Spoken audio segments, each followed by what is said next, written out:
અત્યારે વિશ્વમાં ઝડપથી ફેલાતા મંકી પોક્સ અથવા એમપોક્સને લઈને વર્લ્ડ હેલ્થ ઓર્ગેનાઇઝેશને કહ્યું છે કે તે માતામાંથી તેના ગર્ભમાં રહેલા બાળકને થઈ શકે છે.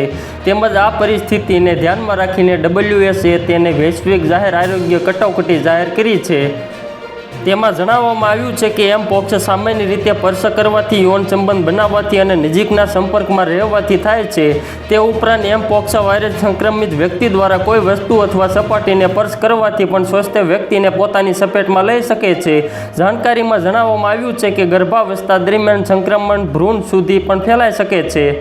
જન્મના સમયે અથવા જન્મ પછી ત્વચાથી ત્વચાના સંપર્કમાં આવવાથી અને શિશુ અથવા બાળકોના માતા પિતાના સંપર્કમાં આવવાથી તે ફેલાઈ શકે છે.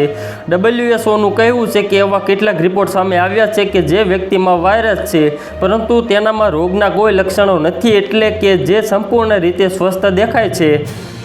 પરંતુ આ સંબંધમાં હજુ વધુ અભ્યાસની જરૂર છે. સંક્રમિત વ્યક્તિઓના શુક્રાણુઓમાં એમપોક્સના જીવંત વાયરસ પણ મળી આવ્યા છે, પરંતુ હજુ સુધી તે જાણી શકાયું નથી કે શુક્રાણુ, યોનિ ફ્લુઇડ અથવા માતાના દૂધ દ્વારા ચેપ ફેલાવાનું જોખમ કેટલું છે. દુનિયાભરમાં આ વર્ષે એમપોક્સના 15,000થી વધુ કેસ સામે આવી ચૂક્યા છે અને 500થી વધારે લોકોના મોત થઈ ચૂક્યા છે. તો મિત્રો, હાલ માટે એટલું જ. ફરી મળીએ નવી અપડેટ અને નવા સમાચાર સાથે. તે પહેલાં ખાસ કરીને વિડીયોને એક લાઇક અને RTV ગુજરાતી ન્યૂઝ યુટ્યુબ ચેનલને ખાસ કરીને સબસ્ક્રાઇબ કરવાનું ભૂલતા નહીં મિત્રો.